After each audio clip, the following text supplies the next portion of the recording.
হাহাকাৰ লাগিছে ৰাষ্ট্ৰীয় আন্তঃৰাষ্ট্ৰীয় বিমান যাত্ৰীৰ মাজত হঠাতে বাতিল কৰিছে এয়াৰ ইণ্ডিয়াই ৭০খনকৈ বিমানৰ চলাচল আৰু আনুষ্ঠানিক জাননী অবিহনে বিমান যাত্ৰা বাতিল কৰাৰ অভিযোগ এয়াৰ ইণ্ডিয়াৰ বিৰুদ্ধে আৰু হাহাকাৰ ইতিমধ্যে লাগিছে যাত্ৰীসকলৰ মাজত আৰু আমি জনাই গৈছো হাহাকাৰ লাগিছে ৰাষ্ট্ৰীয় আন্তঃৰাষ্ট্ৰীয় বিমান যাত্ৰীৰ মাজত হঠাতে বাতিল কৰিছে এয়াৰ ইণ্ডিয়াই ৭০খনকৈ বিমানৰ চলাচল ২৫০ গৰাকী কেবিন ক্ৰু ধৰ্মঘটৰ বাবে বাতিল কৰিবলগীয়া হৈছে বিমান কেইখন কোম্পানীয়ে প্ৰদান কৰা ভাত্তাৰ বিৰোধিতাৰে ধৰ্মঘট কৰিছে যাত্ৰীসকলে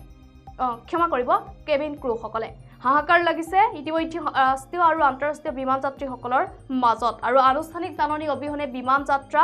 বাতিল কৰাৰ অভিযোগ এয়াৰ ইণ্ডিয়াৰ বিৰুদ্ধে আৰু আমি জনাই গৈছো যেহেতু হঠাতে ৭০খনকৈ বিমানৰ যাতায়াত বাতিল কৰা হৈছে যাৰ ফলত আসলতে যাত্ৰীসকলৰ মাজত হাহাকাৰ পৰিৱেশে বিৰাজ কৰিছে কিয়নো কোনো আনুষ্ঠানিক জাননী অবিহনে আসলতে এয়াৰ ইণ্ডিয়াই ৭০খনকৈ বিমানৰ যাতায়াত বাতিল কৰাৰ অভিযোগ উত্থাপিত হৈছে আৰু যিসকল ৰাষ্ট্ৰীয় আৰু আন্তঃৰাষ্ট্ৰীয় যাত্ৰী আছিল সেইসকলৰ মাজত বৰ্তমান সময়ছোৱাত আসলতে যথেষ্ট আসলতে হাহাকাৰ পৰিস্থিতিয়ে বিৰাজ কৰিছে তেওঁলোকৰ মাজত আৰু যেহেতু ২৫০ গৰাকী কেবিন ক্ৰুৱে ধৰ্মঘট কৰিছে আৰু কেবিন ক্ৰুসকলৰ যি ধৰ্মঘট ২৫০ গৰাকী কেবিন ক্ৰুৰ ধৰ্মঘটৰ বাবে এনেদৰে ৭০খনকৈ বিমানৰ যাতায়াত বাতিল কৰিবলগীয়া চলাচল বাতিল কৰিবলগীয়া হৈছে এয়াৰ ইণ্ডিয়াই আৰু ইতিমধ্যে যেহেতু কোম্পানীৰ বিৰুদ্ধে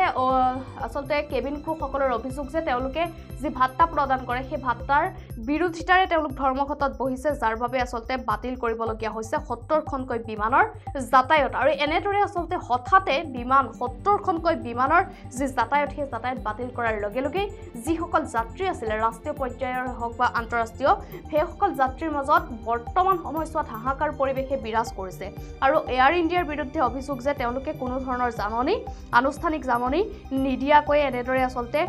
যাতায়াত চলাচল যি বিমানৰ চলাচল তেওঁলোকে আসলতে বাতিল কৰিছে বুলি অভিযোগ আহিছে আৰু আমি পুনৰবাৰ জনাইছো যেহেতু আমি জনাই গৈছো হাহাকাৰ লাগিছে ৰাষ্ট্ৰীয় আৰু আন্তঃৰাষ্ট্ৰীয় বিমান যাত্ৰীৰ মাজত আৰু হঠাতে এয়াৰ ইণ্ডিয়াই ৭০খনকৈ প্ৰায় ৭০খন বিমানৰ যাতায়াত চলাচল বন্ধ কৰি দিছে হঠাতে বন্ধ কৰিছে বুলি অভিযোগ উত্থাপিত হৈছে কোনো ধৰণৰ জাননী তেওঁলোকে প্ৰদান নকৰাকৈ এনেদৰে হঠাতে বিমানৰ চলাচল